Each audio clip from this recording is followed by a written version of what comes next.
Go for the beers. Go for the cheers. Go for the hit and the hits. Go for the scene. Go for the screens. Go for the gallery. Go for the win. Go to Ocean.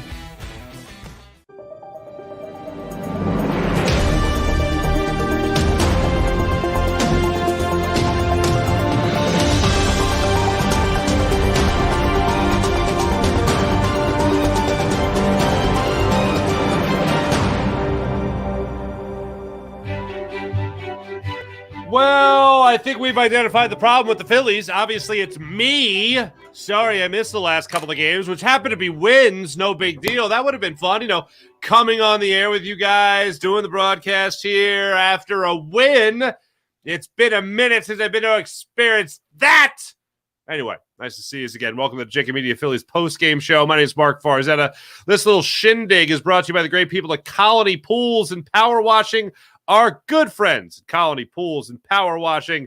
Make sure you guys are checking out the experts when it comes to everything you need, because you can win and save this baseball season with our friends from Colony Pools and Power Washing. Let the experts get rid of that that ugly green algae off your roof, off your siding, and off your deck. They service Delaware, the state of Delaware. They service Delco and Chester counties. Call them now, 302-762-2250. That's 302-762-2250. So, wasn't exactly a good outing. We've been talking about the Phillies bullpen doing a fine little job for the Phillies this year. Not recently. Boy, do they miss Jose Alvarado. And then today, we're hoping to get Zack Wheeler back doing things well, when that's kind of been an up and down thing for him so far this year, as it has been for Aaron Nola. Aaron Nola coming off a good start. Zack Wheeler coming off not such a good start, and again has not such a good start today. The thing that was so off-putting by Zack Wheeler today was the location. And here's the thing. I thought, who was it, Gonzalez behind the plate, home plate umpire? I thought he had a wide strike zone, especially lower in the zone, had a wide strike zone.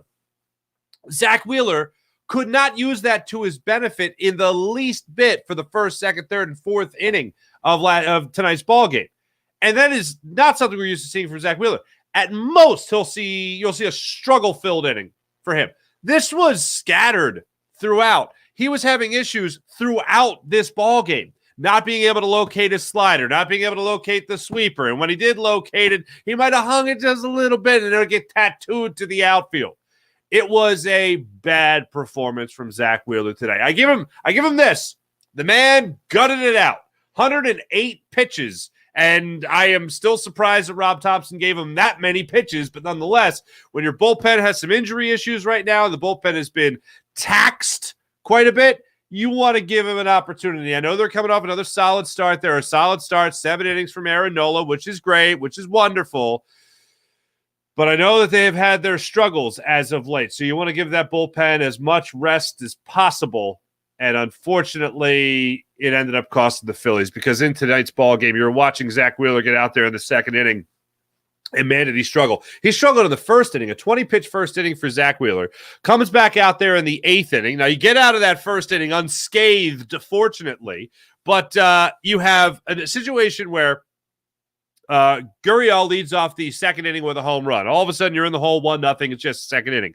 And the thing that really sucked about that was that Zack Wheeler was up in that at-bat 0-2 and ended up losing him.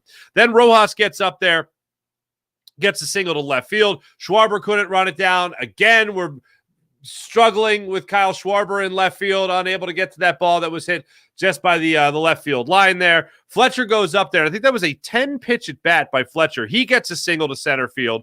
You now have runners at first and second with nobody out after already surrendering a home run.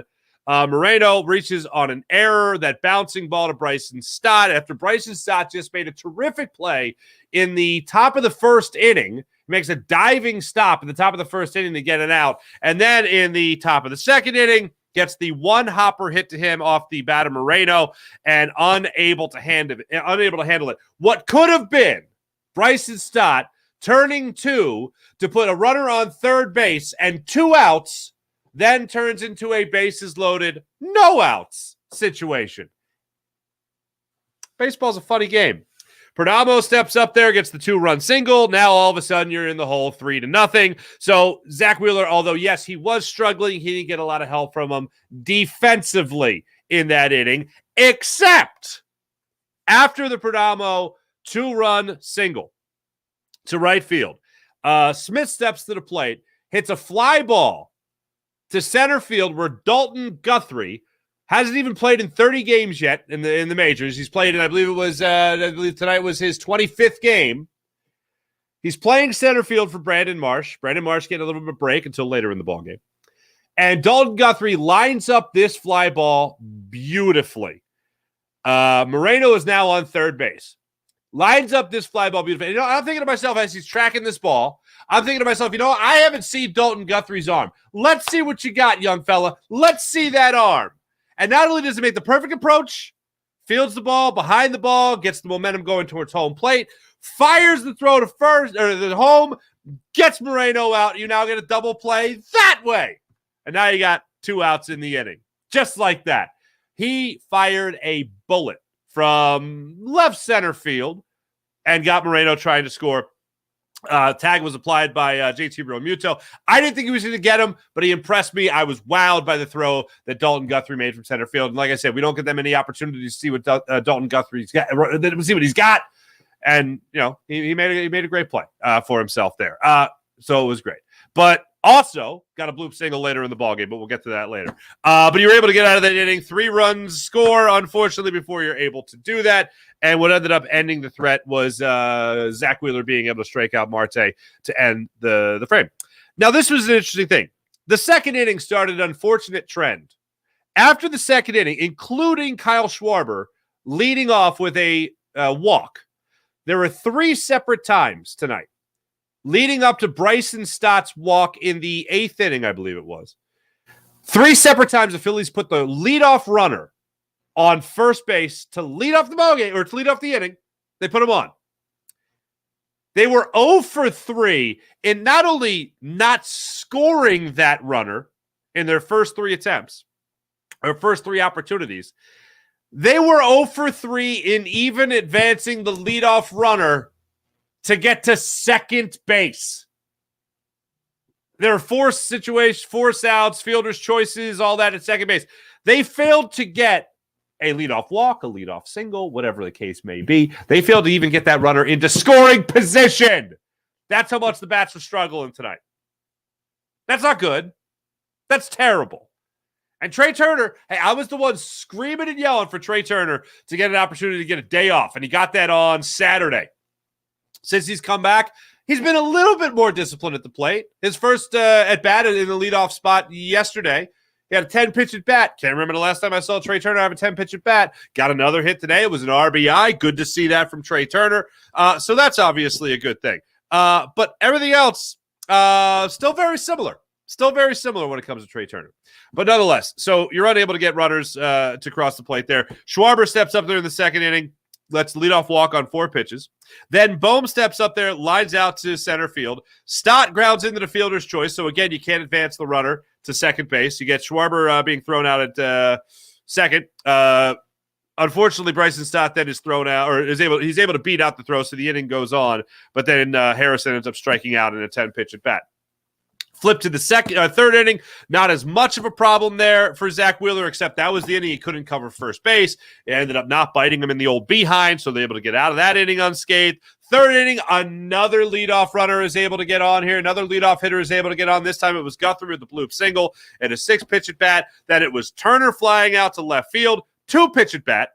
Castellanos then flies out to center, 1-pitch at bat. Harper then grounds out to second base in a 1-pitch at bat.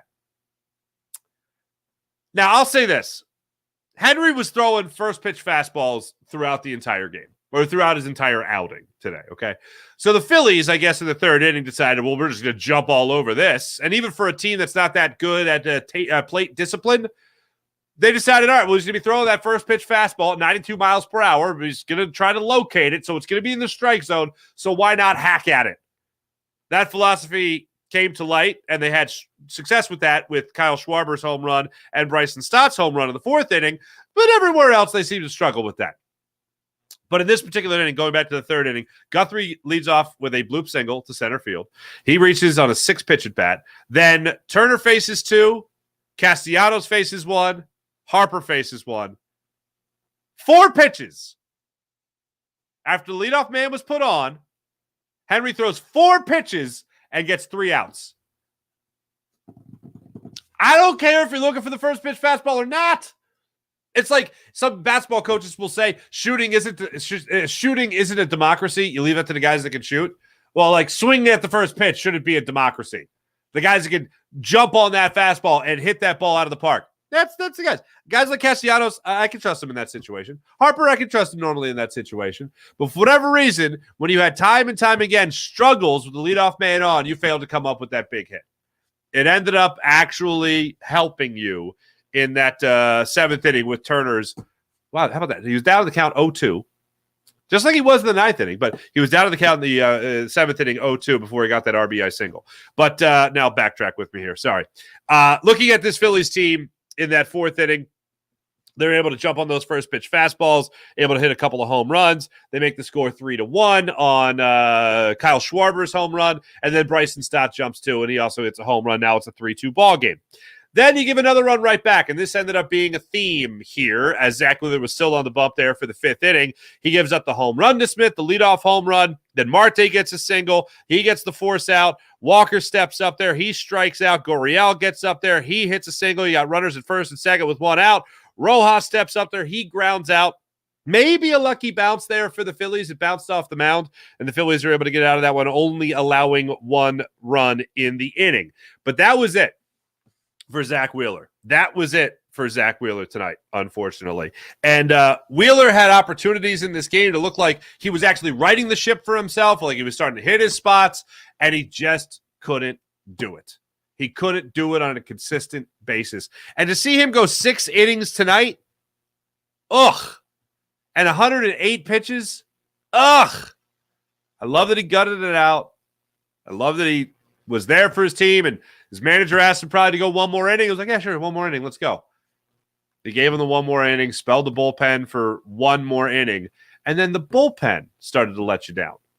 Just like Zach Wheeler, after he got 2 runs back for him, made it a 1-run ball game. Zach Wheeler in the 5th inning, boom, automatically allows the home run by Smith.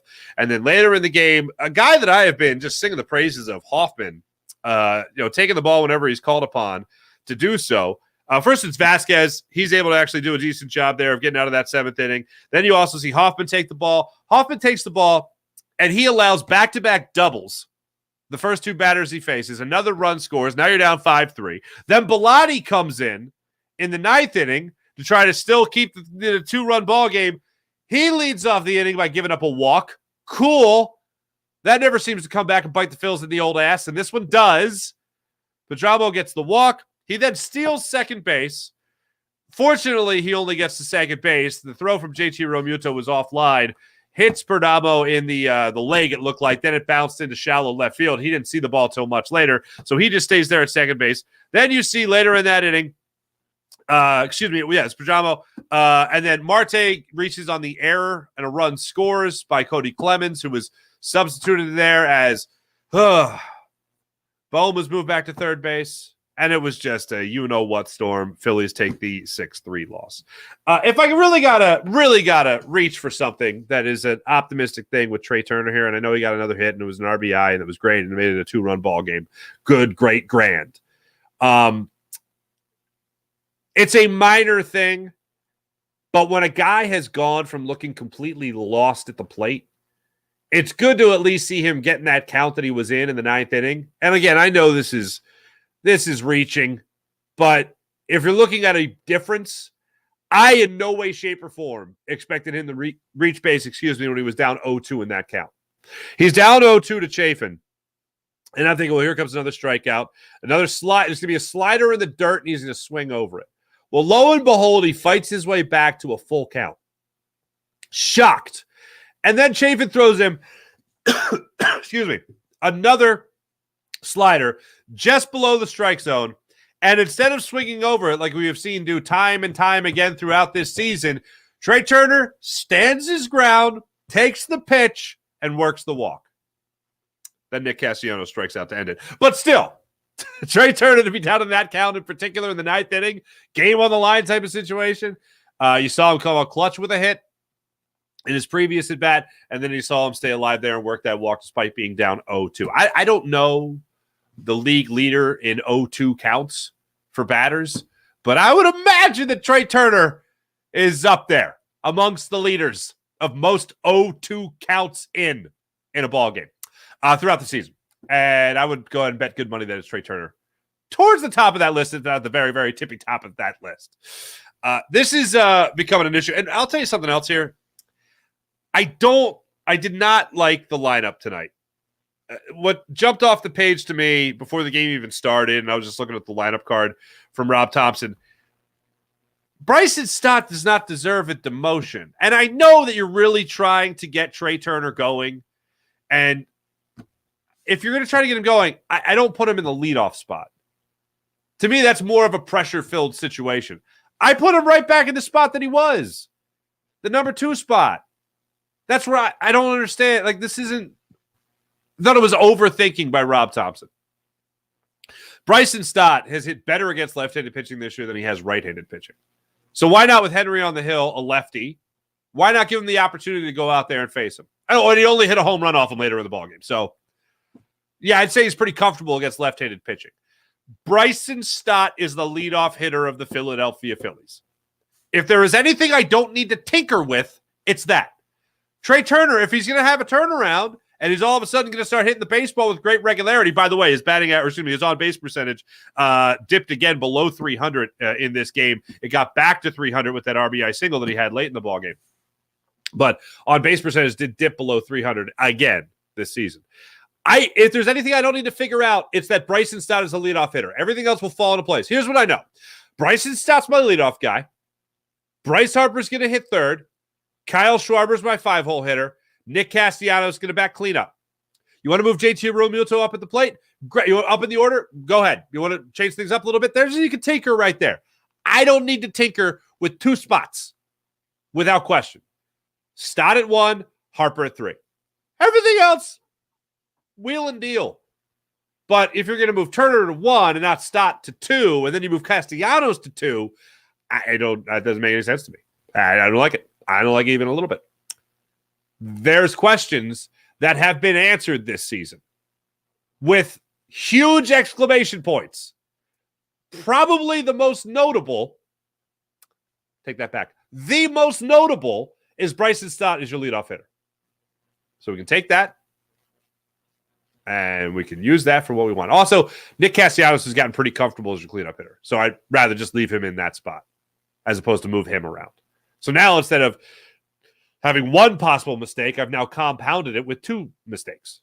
I did not like the lineup card. I haven't liked it the last 2 days from Rob Thompson. So hopefully this is just a flash on the pan, some tinkering to get some other guys going again. And JT Realmuto, by the way, as much as I don't like him batting cleanup, if you remember last year, he hit cleanup quite a bit. He hit cleanup almost as much as he hit out of the 5-hole. And a cleanup hitter, he actually batted over 300 last year. So he hit well in that spot. So I know he can do it. I'm not opposed to him doing it in a pinch.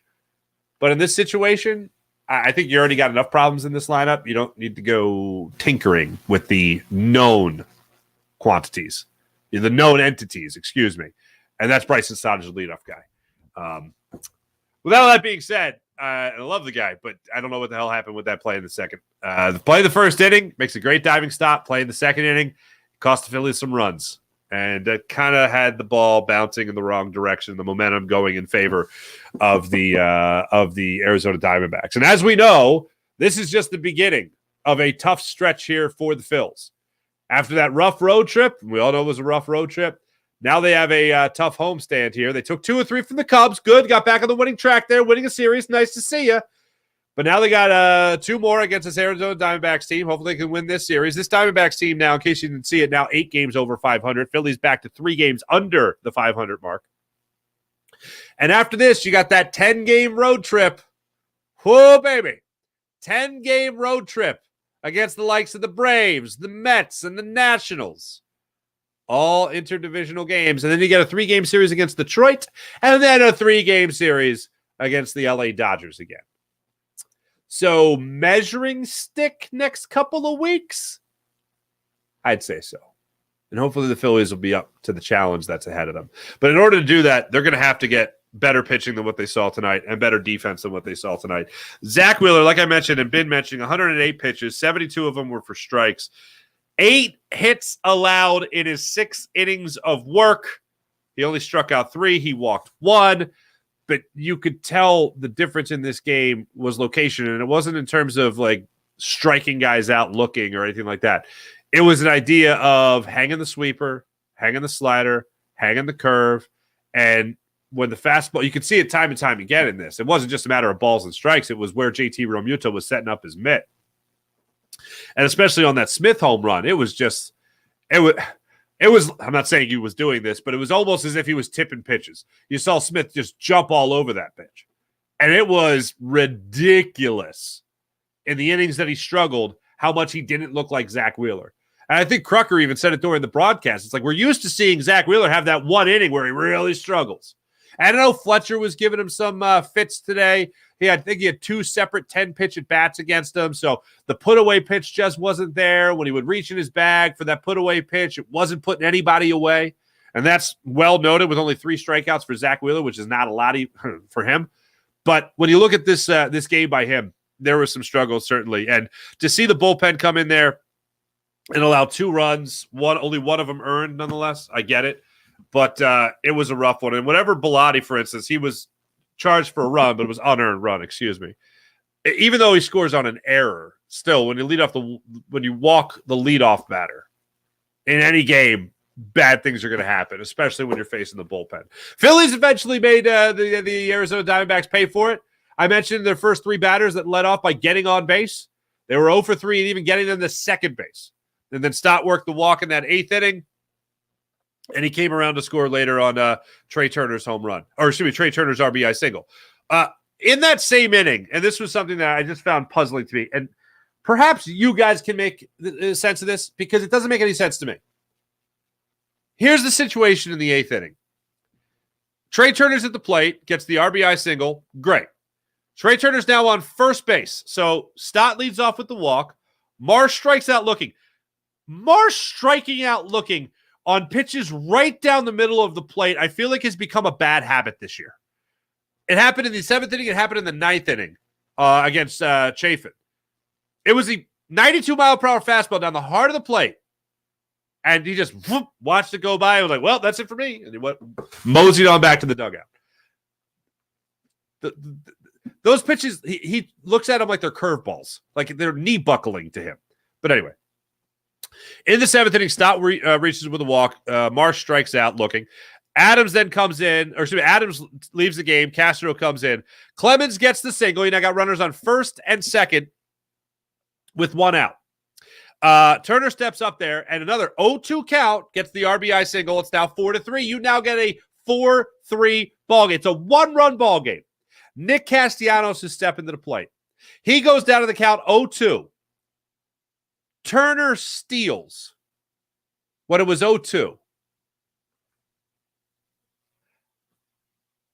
Castellanos ends up striking out in the at-bat. I don't know if a hit and run was on. I don't know what was going on there. But you want to at least make sure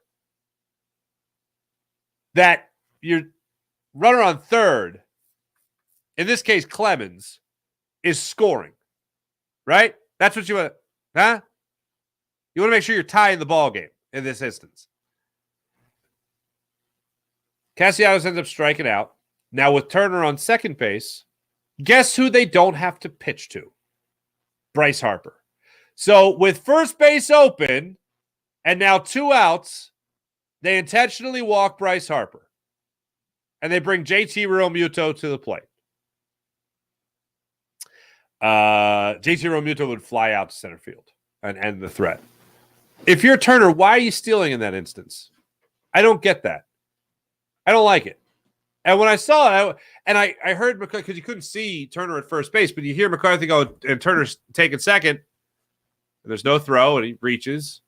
And I'm thinking, well, why would you open the base, especially if you know Castellanos is in the midst of a little bit of a slump here. He's struggling. Why would you open first base when Harper's coming up next? That didn't make sense to me.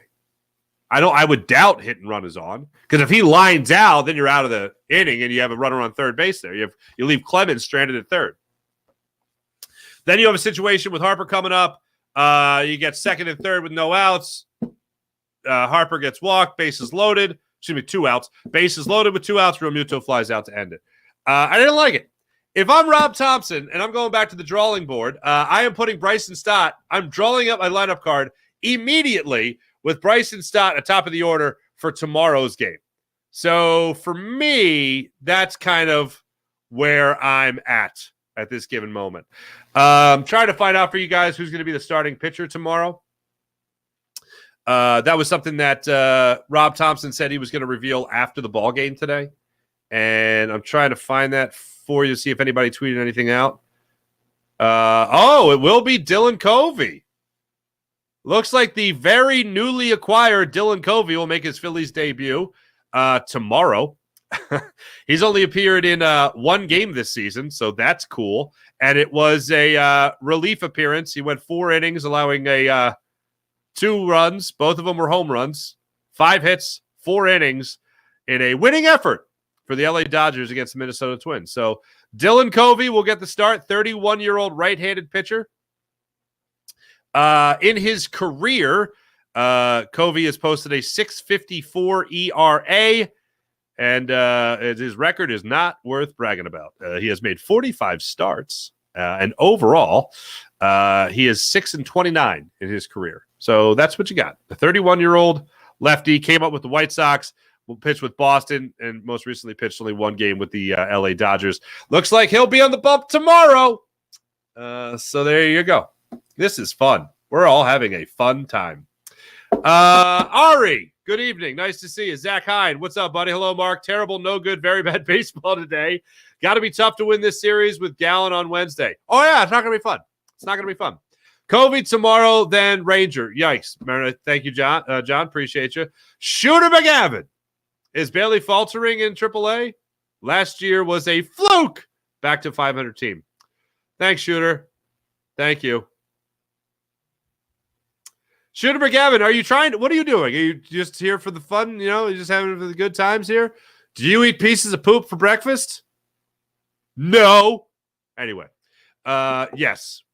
Falter is his name. Ha ha ha ha ha ha ha ha. Yeah. No, did I say 2-29? I think I said 4. Come on, give the guy his respect. Dylan Covey, 6-29 in his career. All right, so that's fun, isn't it? Isn't that fun? We're all having fun. Ryan Nelson gets the start for the Diamondbacks tomorrow. Ryan Nelson is 1-2 on the season with a 5.48 ERA. 25-year-old right-handed pitcher coming off his best start of the season, though, so that's cool. He went 5 1/3, 0 earned runs, just 1 hit surrendered and 4 walks. Gross. Against the Oakland A's, but still was a winning effort for the ball club. Prior to that, 4 earned runs, 7 hits, 4 2/3 against San Francisco. So there we are. Here's to a better day tomorrow, right? That sounds like it's better. No? Let's cross our fingers and hope. Phillies 22-25 on the season. They'll be back at it tomorrow, 6:40 start time in South Philadelphia. So let's all hope that the Phillies have a better output for tomorrow. And that Bryson Stott will be at top of the order. None of this jibba-jabba anymore from Rob Thompson. Thanks for watching, everybody. This is brought to you by the great people at Colony Pools. Like Colony Pools and Power Washing, bring your home back to life for the summer of 2023. Give our sponsor for the entire baseball season a call at 302-762-2250. If you're tired of seeing that green algae stain on your roof and you live in Delco, Chester County, or the state of Delaware, let Colony pressure wash your house and take the pressure off you. Alex Smith produced the program, did a wonderful job as per usual. Thanks, everybody, for watching, chiming in on the chat as well. Appreciate you guys. Have a wonderful Shooter. Your breakfast is up to you. Good for you. I'm glad you enjoy. Whatever you enjoy. Thanks, everybody. We'll be back with you guys tomorrow, hopefully after a Phillies win. Also, tomorrow on the JAKIB Media YouTube channel, the Farzy Show YouTube channel, Kevin Kincaid will be joining us from Crossing Broad to talk about the potential new head coach of the 76ers. We'll get into that conversation as well as what the deal is with Trey Turner. We'll get into all that and more tomorrow morning, 6 a.m. Farzy Show. See you guys then. Bye. Do you stream on a Roku, Fire Stick, Google TV, or Apple TV? Now you can watch 6ABC 24/7 with the 6ABC Philadelphia streaming app. And the big story on Action News? Search 6ABC Philadelphia and start streaming today. Go to get your game on. Go for the beers. Go for the cheers. Go for the hit and the hits. Go for the stakes and the stakes. Go to get your parlay on. Go to get your party on. Go for the scene. Go for the screens. Go for the gallery. Go for the win. Go to Ocean. Visit theoceanac.com to plan your visit. The greatest fans on earth. It's a bold statement, but would you expect anything less from Philadelphia? 58 years of heartache creates a toughness, a grit, a resolve not found in most. Sure, our prayers were answered, but now that we've had a taste, we're looking for more. Pondley Hockey, official partner of the Philadelphia Eagles.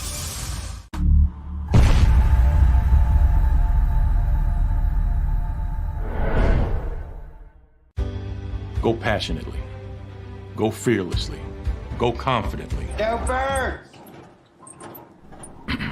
Go confidently towards your goals with First Trust, Philly's hometown bank for nearly 90 years, and the official bank of the Philadelphia Eagles. We're focused on getting you over the goal line. So go with conviction, go with trust, Go Birds! and go forward with us by your side. First Trust Bank, the official bank of Philadelphia dreams. Oh, and go Birds. This is Governor Ed Rendell urging you to vote for my friend Judge Pat Dugan for Superior Court. I appointed Judge Dugan in 2007 to the Philadelphia Municipal Court, where he now serves as its president judge. Pat is a proud Army veteran of 23 years. He served 2 tours in Iraq and Afghanistan. He's also recommended by the Philadelphia Bar Association. But most importantly, he bleeds Eagles green and hates those Dallas Cowboys. So get out and vote for number 3, Judge Pat Dugan for Superior Court. Paid for by Dugan 2023.